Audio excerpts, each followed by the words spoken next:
ክቡራን የሐሳብ ገበታ ቤተሰቦች ሀገረ ካኦፒ በሚል ርዕስ በአቶ ልደቱ አያሌው የተዘጋጀውን መጽሐፍ በትረካ መልክ እንዲህ አቀርበናል። ታደምጡንና ለሌሎችም ታጋሩ ዘንድ በአክብሮት እየጠየቅን መልካም ቆይታን እንመኛለን።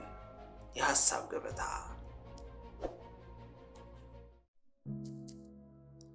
ምዕራፍ 10 አልቀበርም አልኩህ እኮ። ደራሲ ኒሻ አሁንም ድረስ የሚያቀርባቸው ትችቶች የሰሉ ቢሆኑም እድሜው ወደ 90ዎቹ ሲጠጋ አካላዊ እርጅና እየተጫነው መጣ። ይህንን የተረዳው የሀገሪቱ ታዋቂ ጋዜጣ ዘካኦፒ ኒሻን ሞት እንዳይቀድመኝ ብሎ በማሰብ ይመስላል አወዛጋቢ በሆኑት አመለካከቶቹ ዙሪያ ቃለ መጠይቅ አደረገለት። ቃለ መጠይቁ የብዙዎች መነጋገሪያና መወዛገቢያ ርዕሰ ጉዳይ ሆኖ ሰነበተ። ዘካኦፒ አብዛኛው የእድሜ ክፍል ያለፈው የሰዎችን ሐሳብ በመቃወም ነው። ለመቃወም ነው የተፈጠርከው ልበል? ደራሲ ኒሻ ለምን እንደተፈጠርኩ አላውቅም። ለመቃወምም ብዬ ተቃውሜ አላውቅም። ስህተትና ጥፋት በበዛበት ዓለም እየኖርኩ ግን ከደጋፊነት ይልቅ ተቃዋሚነቴ መብዛቱ የማይጠበቅ አይመስለኝም። ዘካኦፒ ለምን እንደተፈጠርኩ አላውቅም አልከኝ? ደራሲ ኒሻ አዎ፣ እንዴት አውቃለሁ? ዘካኦፒ ለምን አታውቅም? እኔ ፈጣሪ አይደለሁ፣ እንዴት ላውቅ እችላለሁ? አልገባኝም፣ ምን ማለት ነው? እኔ ፍጡር እንጂ ፈጣሪ አይደለሁም። ከየት እንደመጣው ለምን እንደመጣውና በመጨረሻ ወዴት እንደምሄድ የሚያውቀው ፈጣሪ ራቆ ነው። የእነዚህን ጥያቄዎች መልስ እኔ የማውቅ ከሆነማ እኔ ራሴ ፈጣሪ ወይም ከፈጣሪ እኩል ሆኛለሁ ማለት ነው። ዘካኦፒ የሰው ልጅ ስለ ራሱ አፈጣጠርና መጨረሻ አያውቅም እያልከኝ ነው? አዎ፣ እኛ የምናውቀው መወለዳችንን መኖራችንንና መሞታችንን ነው። ከዚያ በፊት ስለነበረውና ከዚያ በኋላ ስለሚሆነው ማወቅ መቻልማ ትልቁ የዓለም ምስጢር ነው። የሰው ልጅ እንኳንስ ስለ ዓለም ስለ ራሱ ያለው ዕውቀት እጅግ በጣም ውስን ነው። ስለ ሌላው ዓለም ማወቅን ተወውና የሰው ልጅ የራሱ ሕሊናና ስጋዊ አካል እንዴት እንደሚሰራ በቂ ዕውቀትና ቁጥጥር የለውም። ቢኖረው ኖሮ የየዕለት ህልሞቹን መፍታት ሞትን ማስቀረት ባይችል እንኳን ቢያንስ ሽምግልናውን ረዘም አድርጎ ማሻገር በቻለ ነበር። እንኳንስ ዓለምን ሰው ራሱን የቱንም ያህል አያውቅም። ምክንያቱም ሰው ራሱ ሰፊና ጥልቅ የተፈጥሮ አጽናፈ ሰማይ ነው። በአጭሩ ሰው ራሱን በብቃት ሳያውቅ የዓለምን ምስጢር ሊያውቅ አይችልም። ዘካኦፒ ሞትን ፈርቻ አላውቅም ትላለህ፣ ከልብህ ነው? ደራሲ ኒሻ የማሎኮቫ ተወላጅ መሆኔን ረሳው እንዴ? ማሎኮቫዎች ሞት ጸጋችን ነው። ሞትን እንወደዋለን እንጂ አንጠላውም። በማን ላይ ኖርንና? ዘካኦፒ አልገባኝም። ማለቴ በማን ላይ ኖርንና ስትል ምን ማለት ነው? በህይወት ስንኖር ለኑሯችን ትርጉም የሰጠን ሞት ነው። ሞት ባይኖር ህይወት ራሱ ትርጉም አልባ ስለሚሆን ዛሬ እኔና አንተም ተገናኝተን የማውራት ምክንያት ባልኖረን ነበር። ህይወታችን ሲያልፍም ጸጸትና ጭንቀት አልባ የሆነ እውነተኛ እረፍት የሚሰጠን ሞት ነው። ሞት ለምን ይጠላል? ያለ ሞት እኮ ትርጉም ያለው ህይወት የለም። ዘካኦፒ እኔ ግን እንዳንተ አላስብም። ሞትን እፈራዋለሁ፣ እጠላዋለሁ። ደራሲ ኒሻ ማስቀረት የማትችለውን ነገር መፍራት በከንቱ ነው። መጥላት ግን ልክ ሊሆን ይችላል፣ ከሞት በኋላ የሚገጥመን ስለማታውቅ። ዘካኦፒ አልገባኝም። እኔም አንተም እንዴት ልክ ልንሆን እንችላለን? ደራሲ ኒሻ እኔም ልጠይቅህ፣ አልገባኝም። ዘካኦፒ አንተ ሞትን አትጠላም፣ እኔ እጠላለሁ። ሁለታችንም እንዴት ልክ መሆን እንችላለን ማለቴ ነው። ደራሲ ኒሻ የሁላችንንም የማሰቢያ አእምሮ የሰራው ራቆ አይደል? ከስሜትና ከመንፈሳዊ አመለካከት ጋር በተያያዘ ጉዳይ ማናችን ልክ እንደሆን ማወቅ አንችልም። እሱን ማወቅ የሚችል ራቆ ብቻ ነው። እኛ የማናውቀውን ለመፍረድ የምንሞክረው ራሳችንን በፈጣሪያችን ቦታ ለመተካት ያለ አግባብ ስንንጠራራ ነው። ዘካወቢ ይህ አይነቱ አስተሳሰብ ከማሎኮቫዎች ሃይማኖት የመነጨ ነው። ደራሲ ኒሻ ማሎኮቫዎች ሃይማኖት የለንም። ያላችሁ ምንድን ነው? ሞራል። ሞራል በቂ ነው? ደራሲ ኒሻ የሚበቃቸው የማይበቃቸውም ሊኖሩ ይችላሉ። ማሎኮቫዎች በቂያችን ነው ባይነን። የጥሩና የመጥፎን የልክና የስተትን ብይን ለመስጠት የሚያስችል ሞራል ስላለን ከዚህ ያለፈ ሃይማኖታዊ ድርጅት አላስፈለገንም። ሃይማኖት፣ ሕግና ማህበራዊ ትስስሮች ሁሉ የሞራል ውጤቶች ናቸው። ማሎኮቫዎች ከማህበራዊ ትስስር ባለፈ ሃይማኖትና ሕግ ለኑሯችን አያስፈልገንም። እስካሁን ሕግን ተገደን ተቀብለናል፣ ሃይማኖትን ግን ሳንቀበል ቀጥለናል። ዘካወቢ ትጸልያለህ? ደራሲ ኒሻ ማሎኮቫዎች አንጸልይም። ለምን? ፈጣሪ እንዲያሳካልህ የምትፈልገውና የምትጠይቀው ነገር የለም? የለም። ራቆ እኮ ፈጣሪ እንጂ ሰው አይደለም። ራቆ እንደ ሰው ሊጠየቅ፣ ሊመሰገን፣ ሊፈራ ወይም ሊከበር የሚፈልግ ስሜታዊ አካል ሊሆን አይችልም። ፈጣሪ ስለሆነ በራሱ ፈቃድ ያሻውን ሁሉ ያደርጋል። እኛ ማምጣትም ማስቀረትም የምንችለው ነገር የለም። በእነዚህ የሰው ባህሪዎች ፈጣሪን አሳንሰን ማየት አንችልም። ባጭሩ በእኛ በማሎኮቫዎች እምነት ፈጣሪን በሰው ባህሪ ደረጃ አውርዶ መግለጽም ሆነ ራስን በፈጣሪ ቦታ ተክቶ መፍረድና የተፈጥሮን ሚስጥር አውቃለሁ ማለት ግብዝነት ነው። ዘካወቢ ከይቅርታ ጋር ወደ ሌላ የበለጠ ግላዊ የሆነ ጥያቄ ልውሰድ። ትዳር ለምን አልመሰረትክም? ደራሲ ኒሻ ማሎኮቫዎች ትዳር በሚባለው ተቋም አናምንም። በግል ምርጫዬም የህይወት አጋርና ልጅ እንዲኖረኝ አልፈለኩም። ዘካወቢ የህይወት አጋር ለምን አላስፈለገም? ደራሲ ኒሻ ሙሉ ሰው ሆኜ ስለተፈጠርኩና ራሴን ችዬ መኖር ስለምችል እንደማንኛውም እንስሳ ማለቴ ነው። ዘካወቢ እሺ ልጅስ ለምን አልወለድክም? ደራሲ ኒሻ የትውልድ እንጂ የጥቂት ልጆች አባት መሆን አልመረጥኩም። ስለሚያንስብኝ ማለቴ ነው። አልገባኝም። የግድ ሊገባ አይገባም። እንለፈው። ለምን ሊገባኝ አይችልም? ደራሲ ኒሻ ምክንያቱም እኩል እንድንሆን አልተፈጠርንም። ዘካወቢ እኔ እበልጥሃለሁ እያልከኝ ነው? አይደለም፣ የመበላለጥ እኩል እድል አለን እያልኩ ነው። ዘካወቢ እሺ ወደ ዋናው ጥያቄ ልመለስና ራስን መተካት አልፈለግም? ደራሲ ኒሻ ራሱን የሚሆን እንጂ አባቱን የሚተካ ልጅ መኖሩን አላውቅም። ዘካወቢ ወደ ሌላ ጉዳይ ልውሰድ። ኒሻ ሀገር ወዳድ ነው ማለት ይቻላል? ደራሲ ኒሻ አይቻልም። እንደ ሀገርና እንደ መንግስት የምጠላው ነገር የለኝም። ለምን? ደራሲ ኒሻ ፓስፖርትና ዳር ድንበር ያለው ሀገር ባይፈጠር ኖሮ የዓለም ዜጋ ሆን ነበር። መንግስት የሚባል አዛዥና ተቆጣጣሪ በላይ ላይ ባይጫንብኝ ኖሮ በራሴ ላይ የመወሰን ነጻነቴ የተሟላ ይሆን ነበር እና ይህንን ታላቅ መብትና ነጻነት የቀሙኝን ተቋማትን እንዴት ልወድ እችላለሁ? ይህን ስል መንግስትና ሀገር ለህዝብ አያስፈልጉም እያልኩ አይደለም። ለእኔ ለኒሻ ግን አያስፈልጉኝም ነበር እያልኩ ነው። በእርግጥ ለህዝብም ቢሆን የመንግስትና የሀገር መኖር ከጥቅሙ ጉዳቱ ያመዝናል። ቅድመ አያቶቻችን መንግስትና ሀገር ባልነበረበት ዘመን ያለ ጦርነት በሰላም ነበር የኖሩት። መንግስትና ሀገር ከተፈጠረ በኋላ ግን የመንግስት ስልጣን ለመያዝ በሚደረግ ፉክክርና ሉዓላዊነትን ለማስከበር በሚባል ትርጉም የለሽ ጽንሰ ሐሳብ በሚካሄድ ጦርነት ምክንያት የሰው ልጅ እንደ አራዊት በጭካኔ በመገዳደል እያለቀ ነው። ለዚህ ነው መጠላቸው።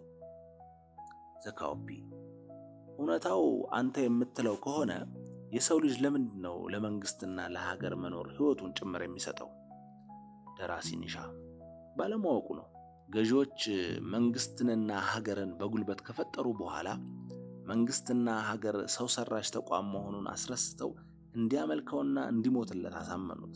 ከዚያ ውጭ ለመንግስትና ለሀገር መሞት የሚባል ነገር ከስሜት ያለፈ አሳማኝ አመክንዮ የለውም። ለሃይማኖትና ለጎሳ ማንነት እሞታለሁ ማለትም እንደዚያው የአእምሮ መታጠብ የፈጠረው ችግር ነው። ዘካወቢ ግራ አጋባኸኝ። ወደ ሌላ ጥያቄ ልግባ። በወጣትነት ዕድሜ የልማት ተቃዋሚ ነበር። አሁን ላይ ወደ ኋላ ተመልሰህ ስታስበው ልማትን በመቃወም አትጸጸትም? ደራሲ ኒሻ አልጸጸትም። ምዕራባውያን በስህተት መንገድ በመሄዳቸው ተጸጽተው ዛሬ ላይ ፓርቲ ጭምር እያቋቋሙ ስለ አረንጓዴ ኢኮኖሚ፣ ስለ ታዳሽ የኃይል ምንጭና ስለ አካባቢ ጥበቃ እየተሟገቱ ከተፈጥሮ ጋር ለመታረቅ እየጣሩ ነው። የድህረ ልማት ዘመን ላይ ደርሰናል እያሉ ነው። አውሮፓውያን አሁን ላይ አዲስ መንገድ መገንባት አቁመዋል። የተሰራውንም እንደ ልብ እንዳይነዳበት እያጠበቡትና እንቅፋት እያበዙበት ነው። መኪና መንዳት ነውር እየሆነና ነዳጅ ሀብት መሆኑ የሚቀርበት ዘመን እየመጣ ነው። እንዲህ ያለ ዘመን ሲመጣ እኔ እንዴት ልጸጸት እችላለሁ? ይልቁንም የሚያሳዝነኝ ከነሱ ስህተት መማር ተስኖን የነሱን ስህተት ለመድገም እኛ አሁንም የልማት ደጋፊ ሆነን መቀጠላችን ነው።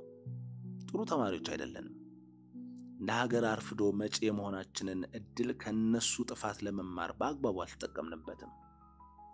ዘካኦፒ በእናንተ የወጣትነት ዘመን እንዳንተ በውጭ ሀገር ተምረው የመጡ ምሁራን በአብዛኛው የሶሻሊዝም ደጋፊ ነበሩ። አንተ ለምን ተቃዋሚ ሆነ? ደራሲ ኒሻ እኩል መሆን እንደማይቻልና ከተቻለም እንደማይጠቅም ስለምገነዘብ ነው። ዘካኦፒ እኩል መሆን እንዴት አይቻልም? ደራሲ ኒሻ በዓለም ላይ እኩል የሆኑ ሁለት ሰዎችን ስም ንገረኝና ሐሳቤን ልቀይር። ዘካኦፒ ሶሻሊዝም የሰው ልጆች የመጨረሻ የእድገት ደረጃ ይሆናል ተብሎ ነው የሚታመነው። የበቃ ደረጃ ላይ ስንደርስ ግለኝነትን ትተን ወደ ህብረተሰባዊነት ልንሸጋገር አንችልም? ደራሲ ኒሻ የመጨረሻ የሚባል የእድገት ደረጃ ስለመሆኑ እርግጠኛ አይደለሁም። የሰው ልጅ የላቀ የእድገት ደረጃ ላይ ከደረሰ ግን ሽግግሩ መሆን የሚችለው ወይም የሚገባው ወደ ህብረተሰባዊነት ሳይሆን መንግስትና ሀገር አልባ ወደ ሆነ ግላዊነት ነው። የሰው ልጅ የእድገት ሂደት በተጨባጭ እያሳየ ያለው አቅጣጫም ይህንን እውነታ ነው። ዘካኦፒ እሺ ሶሻሊዝም ሊፈጠር ይችላል አይችልም የሚለውን ዘካኦፒ እሺ ሶሻሊዝም ሊፈጠር ይችላል አይችልም የሚለውን ክርክር እንተውና እኩልነት አይጠቅምም ለምን ትላለህ? ስለማይጠቅም። ለምን አይጠቅምም? ደራሲ ኒሻ ያው ስለሞት የሰጠውህን መልስ ነው የምደግመልህ። መበላለጥም ከሌለ ህይወት ትርጉም አይኖረው። ዘካኦፒ ክርክርህ ባያሳምነኝም ሌላ ጉዳይ ላንሳ። ዴሞክራሲን ለምን ትቃወማለህ? ደራሲ ኒሻ የምቃወመው ዴሞክራሲን ሳይሆን የምዕራባውያን ዴሞክራሲ በእኛ ላይ እንዲጫን መደረጉን ነው። ምክንያቱም የብዙሃን አስተሳሰብ የበላይነት እኛ አሁን ላይ በምንገኝበት የንቃተ ህሊና ደረጃ አይጠቅመንም። ዘካኦፒ እንዴ በብዙሃን አስተሳሰብ አታምንም ማለት ነው? አዎ እንኳንስ በብዙሃን በጥቂቶች አስተሳሰብ የበላይነትም አላምንም። አዋቂዎች ኢምንት ሆነው እያለ እንዴት በብዙሃን አስተሳሰብ የበላይነት ላምን እችላለሁ? ዘካኦፒ አልገባኝም። የትኛው የተሻለ ነው እያልክ ነው? የብዙሃን ወይስ የጥቂቶች? ደራሲ ኒሻ ከብዙሃኑ ይልቅ የጥቂቶች አስተሳሰብ ልክ ለመሆን የቀረበ እድል አለው። እናነጻጸር ካልን የጥቂቶች ይሻላል። ከጥቂቶችም የነቃና የበቃ ግለሰብ የተሻለ ሊያውቅ ይችላል። ዘካኦፒ ስለዚህ በህዝብ ወሳኝነትም አታምንም ማለት ነው? ደራሲ ኒሻ በህዝብ ወሳኝነት ባምንማ ኖሮ ይህንን ያህል መማርና መመራመር ባላስፈለገኝ ነበር። ሰፊውን ህዝብ ሆኜ መኖርን እመርጥ ነበር። ለሁሉም የህዝብ የወሳኝነት መጠን መወሰን ያለበት ከደረሰበት የንቃተ ህሊና ደረጃ ጋር ተገናዝቦ ነው። አንድ ህዝብ የበቃ ነው የሚባል ደረጃ ላይ ከደረሰም ከህዝብ አስተዳደር ጋር በተያያዘ ሊኖረው የሚገባው የመወሰን መብት በስሙ ሊወሰኑለት የሚችሉ ሰዎችን ማወቅን መሰረት አድርጎ የመምረጥ እንጂ በራሱ የመወሰን መሆን የለበትም። የሀገረ ካኦፒ ህዝብማ የሚወስኑለትንም የመምረጥ ብቃት ላይ ገና አልደረሰም።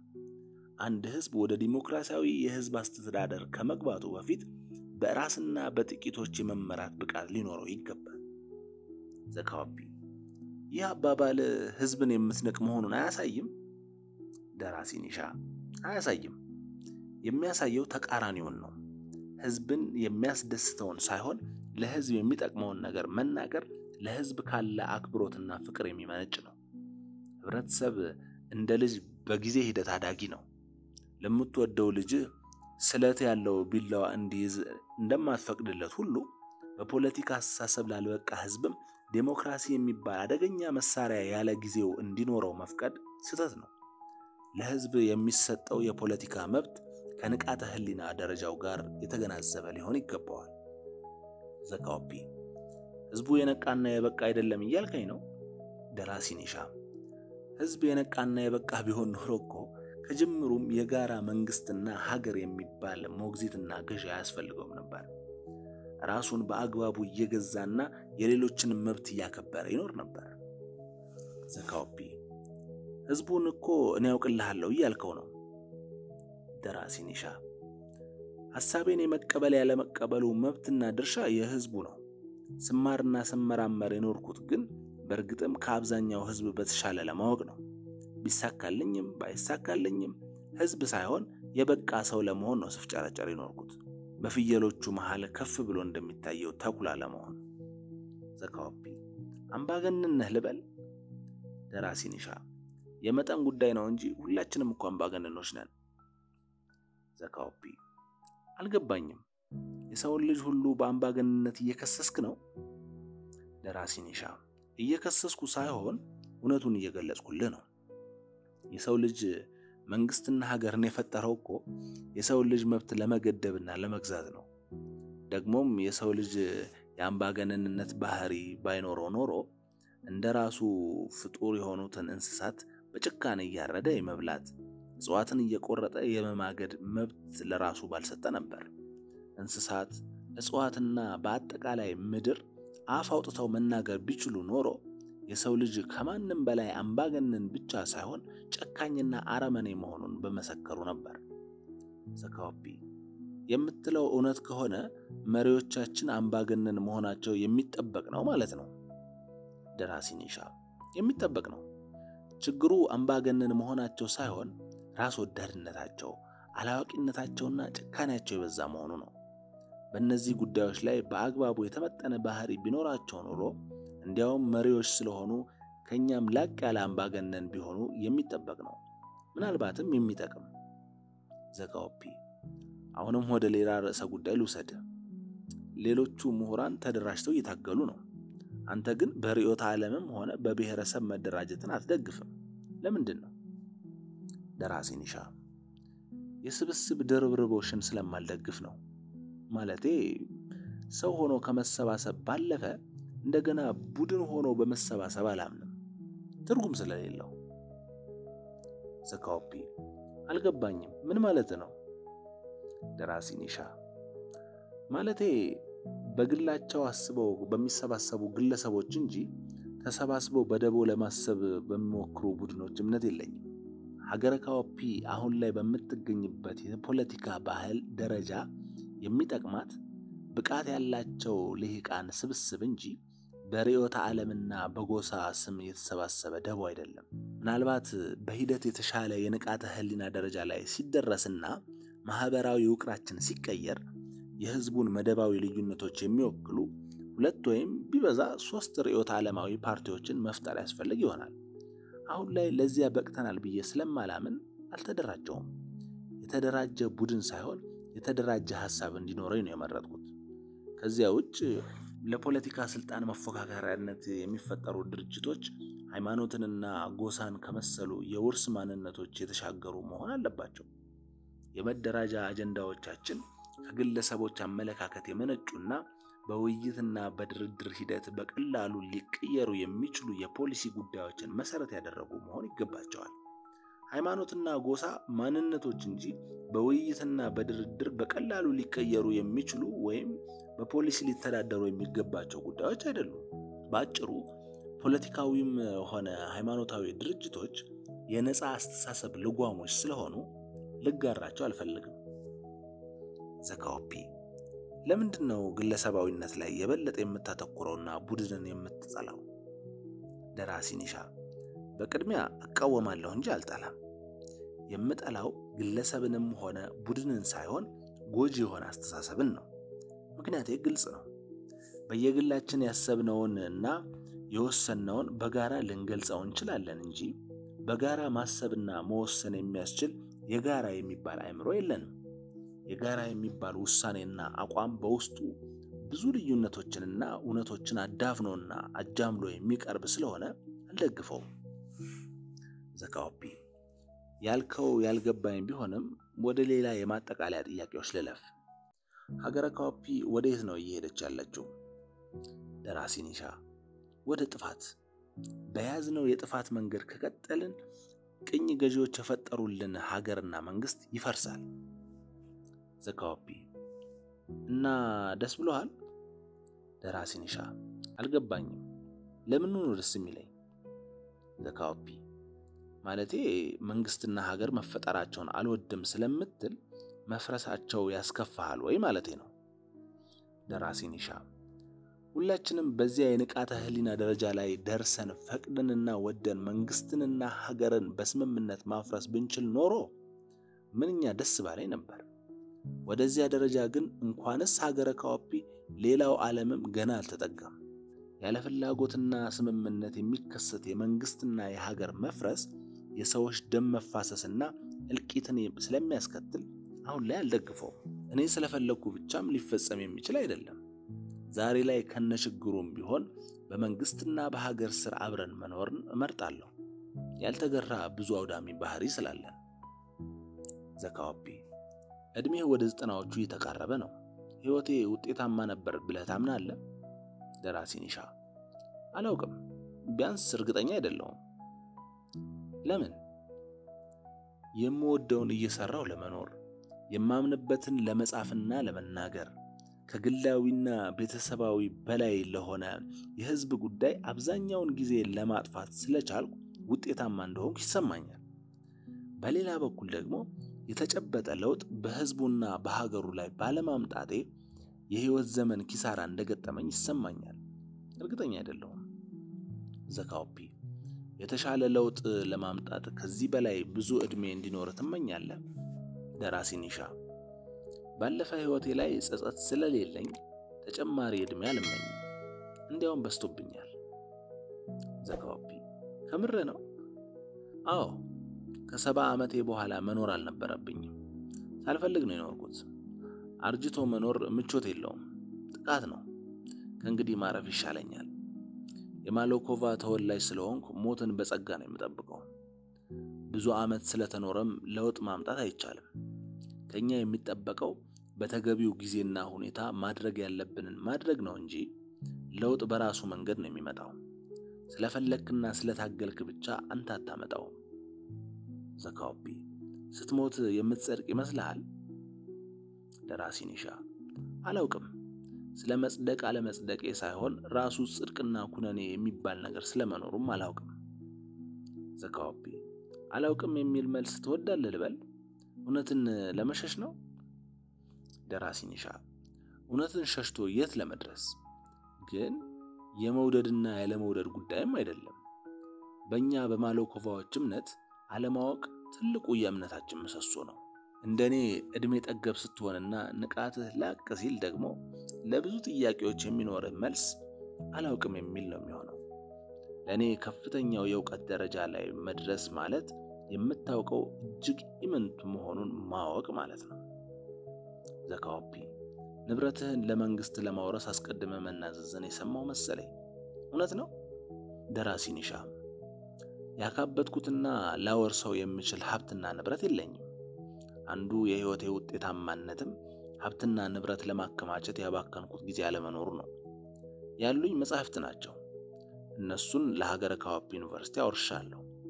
የሚጠቅም ከሆነም ያረጀውን አካሌ ለሀገረ ካኦፒ ዩኒቨርሲቲ ሆስፒታል አውርሻለሁ፣ የሌሎችን እድሜ ለማራዘም እንዲመራመሩበት።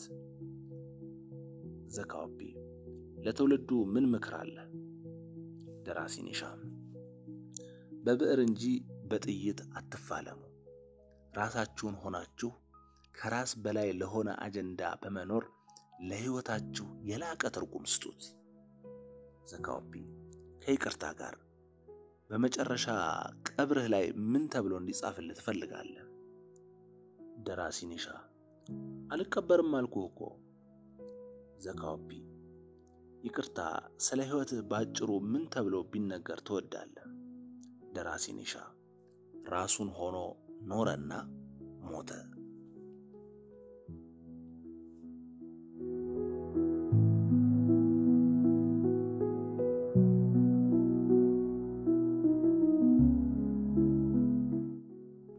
ምዕራፍ 11 የልጄ ልደት ቀን።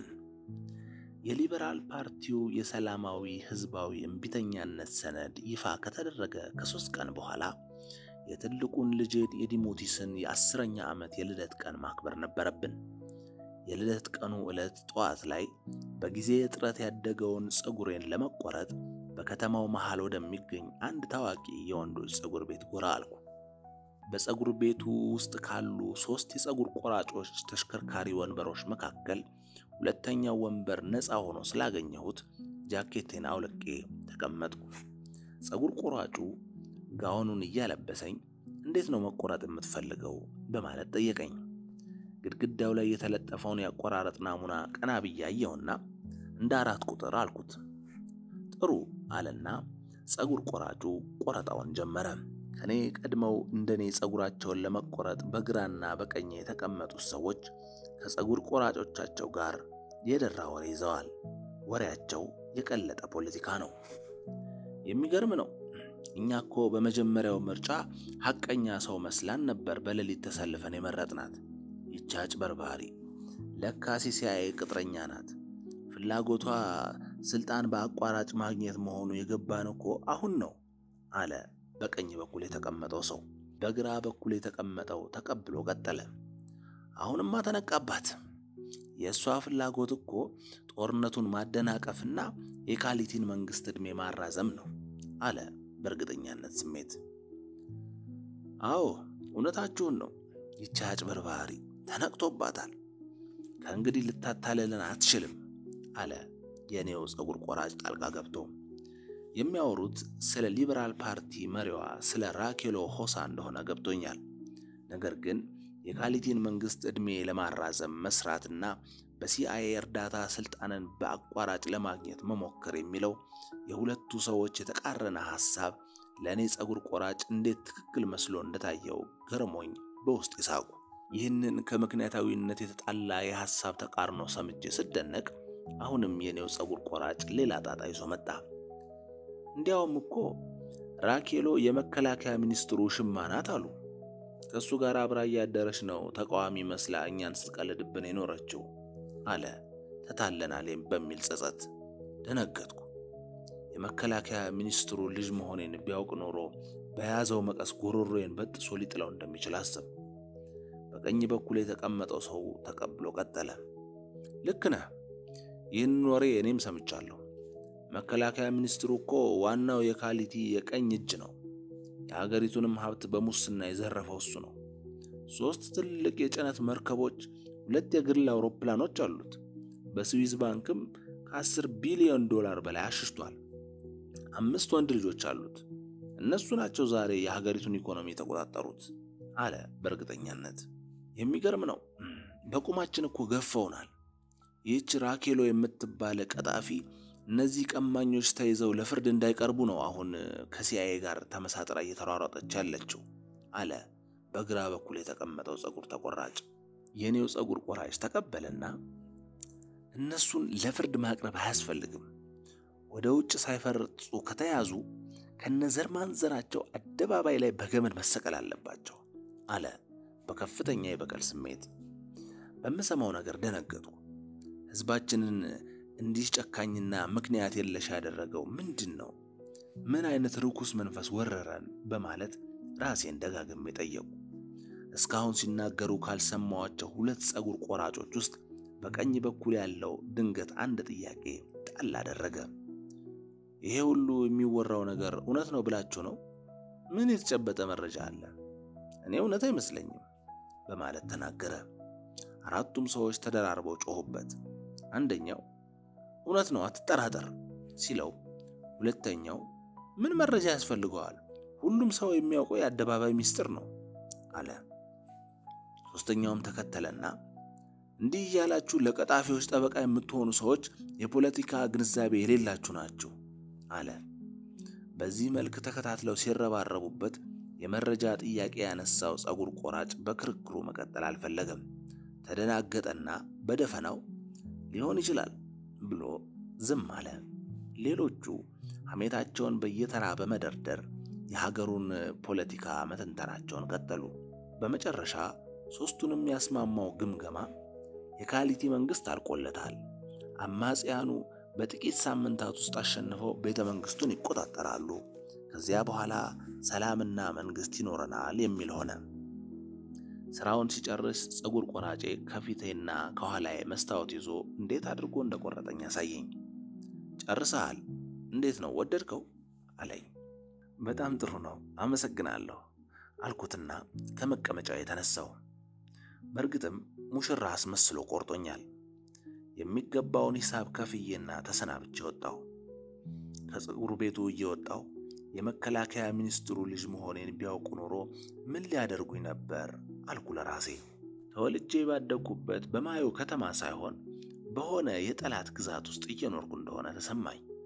አባቴ ሁልጊዜ ሕዝብ ውስጥ ስለኛ ቤተሰብ የሐሰት ወሬ ሲወራ ከሰማ እንዳትደናገጥ፣ ሐሳብም ለመስጠት እንዳትሞክር የሚለኝን አስታውሼ ትንሽ ተጽናናሁ። በተለይም ከልጅነት ዕድሜ ጀምሮ የሱ ልጅ ስለመሆኔ ለሰዎች እንዳላሳውቅ አጥብቆ ይመክረኝ የነበረው ለምን እንደሆነም ይበልጥ ግልጽ ሆነልኝ። ራሴን በነጻነት የመግለጽ መብቴን በማጣቴ ምን ነው የባለስልጣን ልጅ ባልሆን ብዬ ተመኘው። ከጸጉር ቤቱ ከወጣው በኋላ ወደ ታዋቂው የከተማው ኬክ ቤት በመሄድ ለልጄ ልደት የተዘጋጀውን የኬክ ሙልሙል ይዤ ወደ ቤት ያመራው።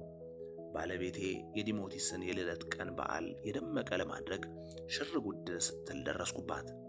የፊኛ ጌጣጌጡን የመስራት፣ ሻማ የማዘጋጀት፣ ብስኩትና የሚጠጡ ነገሮችን የማቅረብ ኃላፊነት የሷ ነበር። የኔ ኃላፊነት የሚቆረሰውን ኬክና ለልጃችን የምንሰጠውን ስጦታ ገዝቶ ማምጣት ነበር። በልጆች ልደት እያመሃኘን ወላጆች ራሳችንን መጋበዝ ስለምንወድም ምሳ የማዘጋጀቱ ኃላፊነት የምግብ አብሳያችን ሆኗል። ሁሉም ነገር ከቀኑ 8 ሰዓት ላይ ተዘጋጅቶ አልቋል። በዓሉን ለማድመቅ ስንል ከእናትና ከአባቴ በተጨማሪ 3 ልጆች ያሏትን የባለቤቴን ታናሽ እህት ከነባሏ ጋብዘናል። 8 ሰዓት ተኩል ላይ ሁሉም በቤታችን ተገኙ። እናትና አባቴ ተለያይተው ይመጣሉ ብዬ ሳስብ አብረው መጡ። ደስ አለኝ። የሚስቴ እህት ልጆች ወደ ቤታችን ሲገቡና ከልጆቼ ጋር ሲገናኙም ቤታችን በጫጫታ ተሞላ። ከብዙ ጊዜ በኋላ ራሳችንን ከጭንቀት አርቀን ዘና ብለን ቤተሰባዊ ጨዋታ የመጫወት ዕድልም አገኘን። በአባትና በእናቴ ገጽታም ላይ ከብዙ ጊዜ በኋላ ዘና ያለ የደስታ ስሜት አየሁ። የልጄ ልደት መከበር የሚጀምረው 10 ሰዓት ላይ ስለሆነና 1 ሰዓት ተኩል ገደማ ስለሚቀረው እስከዚያ ምሳ እየበላን መጨዋወት ጀመር። ልጆቹም ምሳቸውን በልተው እንደጨረሱ በየኮሪደሩ እየተሯሯጡ የራሳቸውን ጨዋታ ጀመሩ። ሀገሪቱ ውስጥ በተፈጠረው የፖለቲካ ቀውስ ምክንያት ሰላሙን ያጣው ቤታችንና ቤተሰባችን ከረጅም ጊዜ ድባቴ በኋላ ሞቅ ደመቅ ያለ ድባብ ውስጥ ገባ። አባቴ ለመጫወት እየጣረ ቢሆንም በከፍተኛ የውጥረትና የድካም ስሜት ውስጥ እንደሆነ ገጽታው ላይ ይነበባል። የመጣው አብዝቶ የሚወደው የመጀመሪያ የልጅ ልጁ የልደት ቀን ስለሆነበት ነው እንጂ ትርፍ ጊዜ ኖሮት አይደለም። እናቴም ከብዙ ጊዜ በኋላ ዘና ብላ ለማውራትና ለመጫወት ስትሞክር አየኋት። ሁላችንም የሀገራችንን አስጨናቂ ሁኔታ ለአፍታ ረስተን እርስ በርስ በመተቻቸትና በመቀላለድ ጭምር ጥሩ የጨዋታ ጊዜ አሳለፍን። በልቤም ሁልጊዜ የልጆቻችን ልደት በተከበረ ብዬ ተመኘው። እናትና አባቴ በመካከላቸው በጎ ግንኙነት የሌለ ቢሆንም በአንዳንድ ጉዳዮች ላይ ሐሳብ መለዋወጥ ግን አላቆሙም። ለዚያ የሚያበቃ ስልጣኔ ዛሬም አላጡም። በተለይም በሰው ፊት ሲሆኑ በመካከላቸው ምንም አይነት ቁርሾ እንደሌለ ለማስመሰል ይሞክራሉ። ዛሬም ከኛ ጋር የሚስቴ እህትና ባሏ ስላሉ በመካከላቸው ያለውን አለመግባባት ለመደበቅ ሲጥሩ አያቸው ነበር። የሀገራችንን ጉዳይ ለጊዜው ለመርሳት ብንሞክርም የግድ ሆነና መጨረሻ ላይ ማንሳታችን አልቀረም። በተለይም በእኔ በኩል ያን ሰሞን የሀገረ ካፒን የቀድሞ ሰላም እንዴት ወደ ነበረበት መመለስ እንደሚቻል ተጨነቄ እያሰብኩ ስለነበር በአንድ ላይ የተገናኘንበትን ያን አጋጣሚ በዋዛ ላሳልፈው አልፈለኩም። ከገባንበት ሁለንተናዊ ቀውስ የመውጫው መንገድ ምንድነው የሚለውን ጥያቄ ለመመለስ ተጨነቄ ሳስብ ሰሞኑን የሊበራል ፓርቲው በመፍትሄነት ያቀረበው የሰላማዊ ህዝባዊ እምቢተኛነት ጥሪና የሽግግር መንግስት የማቋቋም ጥያቄ የተሻለ መፍትሄ ሆኖ ስለታየኝ በዚህ ረገድ የአባትና የእናቴ እይታ ምን እንደሆነ ማወቅ ፈለጉ። የሰሞኑን የሊበራል ፓርቲን የግንቦት ማኒፌስቶ እንዴት አያችሁት? በማለት ድንገተኛ ጥያቄ አቀረብኩ። እናቴ መልስ ለመስጠት ብዙም ማሰብ አላስፈለጋትም። ተራ ማጭበርበር ነው። የጦርነቱን ግስጋሴ ለመግታት ሲአይኤና ራኬሎ ሆሳ የዶለቱት ሴራ ነው። ከዚያ ያለፈ ትርጉም የለውም በማለት በእርግጠኛነት ስሜት በማጣጣል መለሰችልኝ። ጸጉር ቤት ውስጥ የሰማሁት ወሬ ትዝ ብሎኝ ፈገግ አልኩ። ጦርነቱ ከቀጠለ እኮ ሁላችንም ማለቃችን ነው። ጦርነቱ እንዲቆም ከዚህ የተሻለ ሌላ ምን አማራጭ አለ? በማለት እናቴን መልሼ ጠየቅኳት። ጦርነቱ ለምን ይቆማል? ይህ ሁሉ ህዝብ ካለቀ በኋላ ወደ ኋላ ማለት አያስፈልግም። ያለቀው አልቆ ካሊቲ መሸነፍ አለበት። ራኬሎና ሲአይኤ እየሞከሩ ያሉት ለድል የተቃረበውን ትግል ለማክሸፍ ነው። አይሳካላቸው አለች ፈርጠም ባለ ንግግር። የተማረችው የቆየ የፖለቲካ ልምድ ያላትና ከፍተኛ ባለሀብት የሆነችው የኔዋ እናት እንደዚህ ካሰበች ጸጉር ቤት ያገኘኋቸው ተራ ዜጎች አመለካከት ለምን አስደነቀኝ ብዬ ራሴን ወቀስኩ። የፖለቲካ ጉዳይ መከታተልን የማይወደው የባለቤቴ የእህት ባል ስለምን እንደምናወራ አልገባህ ብሎት በንግግራችን መሃል ጣልቃ ገባና ራኬሎ ሆሳ ማን ናት? ምን ብላ ተናግራ ነው? አለ ግራ ተጋብቶ። ሁላችንም ፍንድቅ ብለን ሳቅን። ጥሩ ኗሪ ነህ፣ አሁን ላይ እንዳንተ መሆን መታደል ነው ስታስቀና አለች እናቴ በመገረም። በእኔ በኩል የሚስቴ እህት ባል ምን አይነት ሰው እንደሆነ አስቀድሜ አውቅ ስለነበር ጥያቄው አላስደነቀኝም። ከግል ስራውና ከቤተሰቦቹ ጉዳይ ውጭ ስለምንም ነገር በተለይም ስለ ፖለቲካ ጉዳይ ማወቅና መጨነቅ የማይፈልግ ሰው በመሆኑ እንኳንስ ስለ ራኬሎ ሆሳ በሀገሪቱ ጦርነት እየተካሄደ ስለመሆኑ ማወቁን እጠራጠራለሁ። ነገር ግን ጥያቄ መጠየቁም ስላስገረመኝ ስለምን እያወራን እንደሆነ ግንዛቤ እንዲኖረው የሚያስችል ጥቂት ማብራሪያ ሰጠሁት። አንገቱን ነቅንቆ የኔ ጉዳይ አይደለም በሚል አይነት ስሜት ዝም አለ። ባነሳው ጥያቄ ላይ አባቴ አስተያየቱን ስላልሰጠ ምን እንደሚያስብ በመጠየቅ እንደገና አስታወስኩት። አባቴ መልስ ለመስጠት ብዙም አልፈጠነም። ባልተለመደ ሁኔታ ትንሽ በትካዜ ካሰበ በኋላ ፈጽሞ ከሱ ያልጠበቅኩትን አስተያየት ሰጠ። አሁን ላይ ነገሮች ከቁጥጥር ውጭ እየወጡ ነው። ጦርነቱ አንድ አሸናፊ አካል አይኖረውም። መንግስትን በጦርነት ለማሸነፍ የሚደረገው ጥረት ሄዶ ህዝቡን ከማጨራረስና ሀገሪቱን ከማፍረስ የተለየ ውጤት ሊያመጣ አይችልም። በእኔ አመለካከት ሀገሪቱ በአንጻራዊነት የመዳን ዕድል የሚኖራት ህዝቡ አማጽያኑ አሸንፈው ነፃ እንዲያወጡት ከመጠበቅ ይልቅ የሊበራል ፓርቲው ያቀረበውን የሽግግር መንግስት ጥያቄ ደግፎ ሰላማዊ ትግሉን አጠናክሮ ቢቀጥል ነው። ህዝቡም ሆነ የመንግስት ተቃዋሚዎች ግን የሚጠቅማቸውንና የሚያዋጣቸውን የሚያውቁ አይደሉም። መቼም ቢሆን የሊበራል ፓርቲውን የሽግግር መንግስት የማቋቋም ጥያቄ የሚቀበሉት አይመስለኝም አለ። አባቴ እንደ አንድ የሀገር መከላከያ ሚኒስትር ሳይሆን እንደ አንድ የተቃዋሚ ፓርቲ አባል የተናገረው ንግግር አስደነገጠኝ። በአንድ በኩል የሊበራል ፓርቲውን አቋም መደገፉ ሲያስደስተኝ፣ በሌላ በኩል ደግሞ ከአንድ ከፍተኛ የሀገር ባለስልጣን እንዲህ አይነት ንግግር መስማቴ ግራ አጋባኝ። በልቤ ወዴት እየሄድን ነው አልኩና ሌላ ጥያቄ አስከተልኩ። የሊበራል ፓርቲውን ጥያቄ መንግስት ይደግፈዋል እያልከን ነው አልኩት። አላልኩም። መንግስት ቢያምንበትማ ኖሮ ሐሳቡን ይቀበለው ነበር። መንግስት አይቀበለውም። በመንግስት ውስጥ ያለነው አብዛኛዎቹ ሰዎች ግን በግልጽ ደፍረን ባንነጋገርም ሐሳቡን እንደግፈዋለን አለ አባቴ። አልገባኝም። መንግስት ማለት እናንተ አይደላችሁም እንዴ አልኩት በመገረም። በእኛ ሀገር መንግስት ማለት አንድ ሰው ነው። ከዛ ያለፈ ሆኖ አያውቅም። አሁንም መንግስት ማለት ካሊቲ ነው። እኛ የመንግስት አጫፋሪዎች ነን።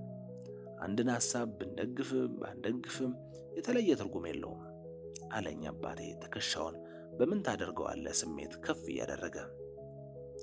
አባባ የመንግስት ከፍተኛ ባለስልጣን የሆነ ሰው እንዲህ አይነት አቋም ሊይዝ ይችላል እንዴ? አልኩት በመገረም። አባቴም ሳቅ እያለ ስለሚችልማ መሰለኝ አቋሜን እየገለጽኩልህ ያለሁት። እንዲህ አይነቱን አመለካከት በአደባባይ ስናገር ለመስማት ግን አትጠብቅ። ሐቀኛ ካልሆነ መንግስት ጋር መስራት አስቀያሚ ገጽታው ይህ ነው። ዋጋ ያስከፍልሃል። ያላመንክበትን እንዳመንክበት አድርገህ ስትተውን ትኖራለህ። ድራማ ነው የምንሰራው አለኝ በቁጭት። በጠንቃቃነቱ የማውቀው አባቴ እንዲህ አይነቱን ሚስጥር መሆን የሚገባው ብቻ ሳይሆን የራስን ክብር የሚነካ ንግግር በሚስቴ እህትና በባሏ ፊት አቃሎ ሲናገር ማድመጤ አስገረመኝ። የሆነ ተስፋ የመቁረጥ ስሜት ውስጥ የገባ መስሎ ተሰማኝ። እናቴ ዝምታዋን ሰብራ ጣልቃ ገባች። ስልጣኑን ይዛችሁ የልባችሁን እየሰራችሁ አናምንበትም ማለት ምን ትርጉም አለው? እንዲህ ያለ አመለካከት ለሀገሩና ለሕዝቡ ምን ይፈይዳል? አለች። እንዳልሽው ፋይዳ የለውም። ከዚያም በላይ ከተጠያቂነት አያድንም። ከተጠያቂነትም አልፎ እኔና እኔን መሰል ሰዎች በህሊና በአካልም ሁለት ሞት እንድንሞት የሚያደርግ አደጋ ነው የመጣብን። ግን አለና አባቴ እንደመተከስ ብሎ በመጥፎ የታሪክ አጋጣሚ ራስሽን በእንዲህ ያለ አስቸጋሪ ቦታ ስታገኘው ምን ማድረግ ትችያለሽ? አለ በተሰበረ ስሜት። እሱን እረዳሃለሁ። ነገር ግን የራኬሎ ሆሳና ሐሳብ ትክክል ነው ማለትን አልቀበለውም።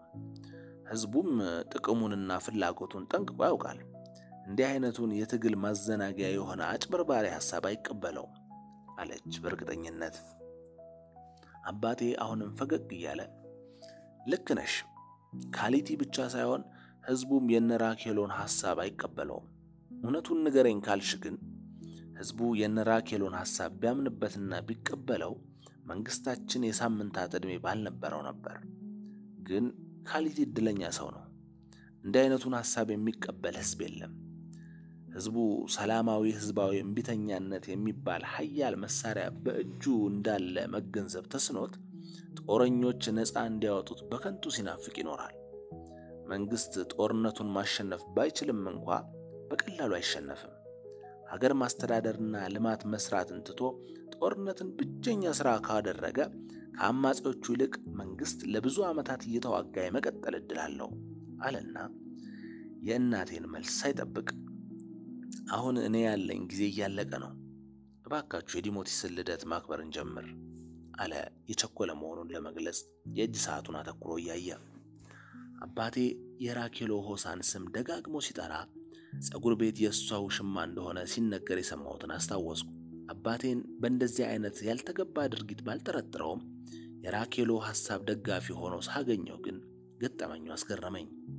እናቴ በአባቴ አመለካከት ባትስማማም እሷም በክርክሩ መቀጠል አልፈለገችም። ሞኛችሁን ፈልጉ በሚል አይነት አገላለጽ ባጭሩ አንሰማችሁም አለችው። ሁላቸውም ውይይቱን የመቀጠል ፍላጎት እንደሌላቸው ባይም አባቴን አንድ የመጨረሻ ጥያቄ ልጠይቀው ፈለጉና ከይቅርታ ጋር አንድ የመጨረሻ ጥያቄ ልጠይቀ፣ ከመንግስት ባለስልጣናት ውስጥ ምን ያህሉ ከልቡ ካሊቲን ይደግፋል አልኩት። እርግጠኛ ልሆን አልችልም። ምናልባት ከ27ቱ የካቢኔ አባላት ውስጥ 4ቱ ወይም 5ቱ ሊደግፉት ይችሉ ይሆናል አለኝ። 4 ወይም 5 ብቻ አልኩት በመገረም። እነሱም ምንም ፍንጭ ሳይተውኝ ስለማያውቁ ነው እንጂ ከነሱም ውስጥ 2ቱ ከልባቸው ደጋፊ ላይሆኑ ይችላሉ። ካሊቲ ግን አብዛኛዎቻችሁ እንደምትደግፉት ነው የሚገምተው። አብዛኛዎቻችን ሳይሆን ሁላችንም በምንም ጉዳይ ደፍሮ የሚቃወመው ሰው ስለሌለ ያን እያመነ ነው የሚኖረው። አምባገነኖች እንዲህ ናቸው፣ የሚያስቡትን እያመኑ ነው የሚኖሩት አለ ከመቀመጫው የተነሳ።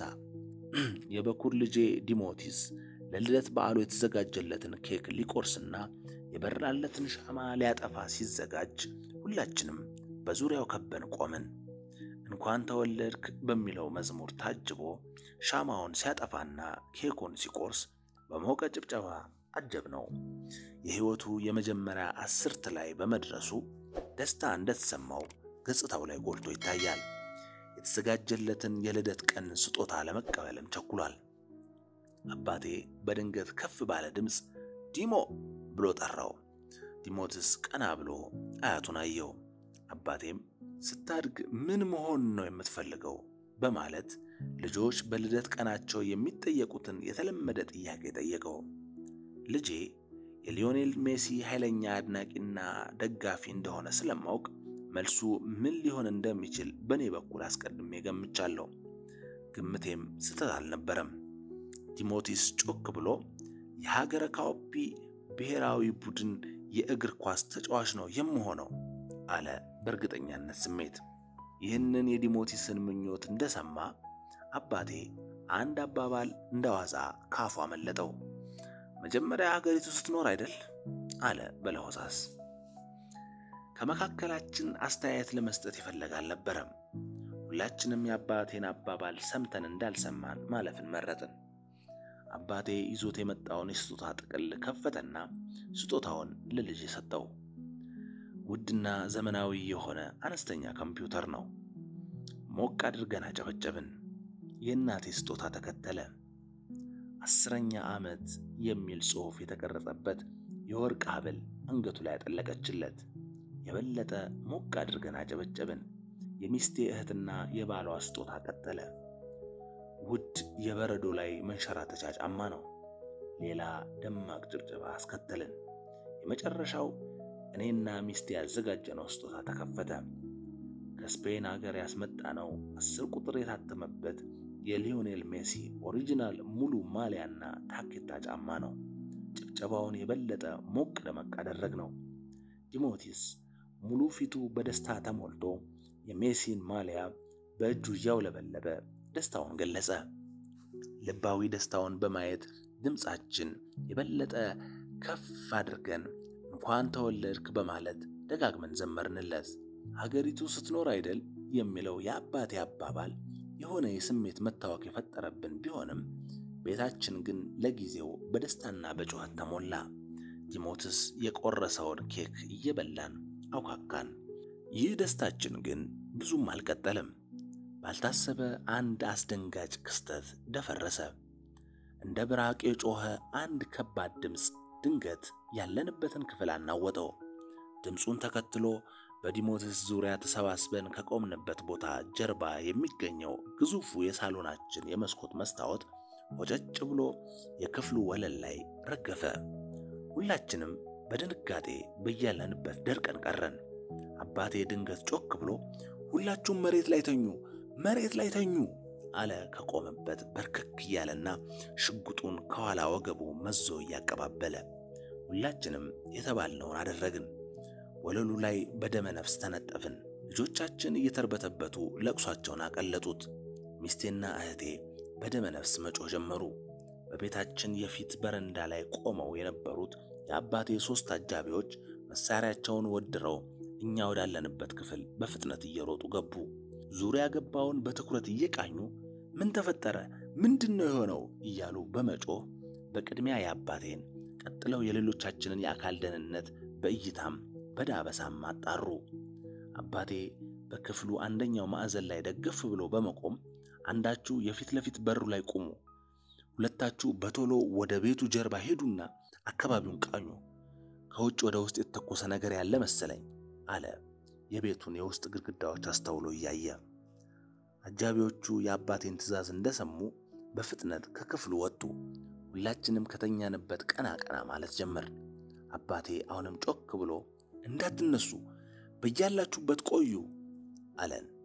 አስከትሎም የተጎዳ ሰው አለ በማለት ጠየቀ። ሁላችንም የየራሳችንንና የልጆቻችንን ሰውነት ተራ በተራ እየዳበስን ደህና ነን አልነው። መስታወት እንዳይቆርጣችሁ ተጠንቀቁ፣ እንዳትንቀሳቀሱ አለን። አሁንም በክፍሉ ውስጥ የወደቀ ባዕድ ነገር እንዳለ ለማየት ዙሪያ ገባውን እያማተረ ለ10 ደቂቃ ያህል በተኛንበት እንደቆየን ከአባቴ አጃቢዎች ውስጥ አንዱ ወዳለንበት ክፍል ተመልሶ ገባ። ሁሉ ነገር ሰላም ነው፣ ተነሱ አለን። በወለሉ ላይ የረገፈው መስታወት እንዳይቆርጠን ተጠንቅቀን ሁላችንም በቀስታ ከተኛንበት የተነሳን ቆምን።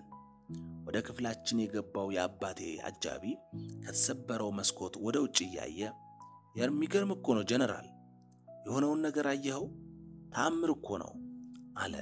ምን እንደተከሰተ ለአባቴ ለማሳየት እየሞከረ። በቅድሚያ አባቴ፣ ቀጥሎ ሌሎቻችንም በየተራ በሰፊውና በተሰበረው መስኮት በኩል አንገታችንን ብቅ እያደረግን ወደ ውጭ ተመለከትን። ያልጠበቅነውን ነገር አየን። ሁለቱ የአባቴ አጃቢዎች በውጭ በኩል ከተሰበረው መስኮት ስር ወድቆ እያጣጣረ ያገኙትን ትልቅ ጆፌ አሞራ በግራና በቀኝ ክንፉ አንጠልጥለው ይዘው እየተንገዳገዱ ወደ ግቢው ዋና በር ሲሄዱ አየን። የሆነው ነገር የጥቃት እርምጃ እንዳልሆነ ስናውቅ ሁላችንም በረጅሙ ተነፈስን። ደስታችን ግን አልተመለሰም። ድንጋጤው በቀላሉ ሊለቀን ስላልቻለ ወደ ነበርንበት የደስታ ስሜት በቀላሉ መመለስ አልቻልንም። በመጥፎ የስሜት ድባብ ውስጥ ሆነን ትንሽ አብረን ከቆየን በኋላ እንደከፋን ተለያየን። መቼ ተመልሰን እንደምንገናኝም አናውቅም።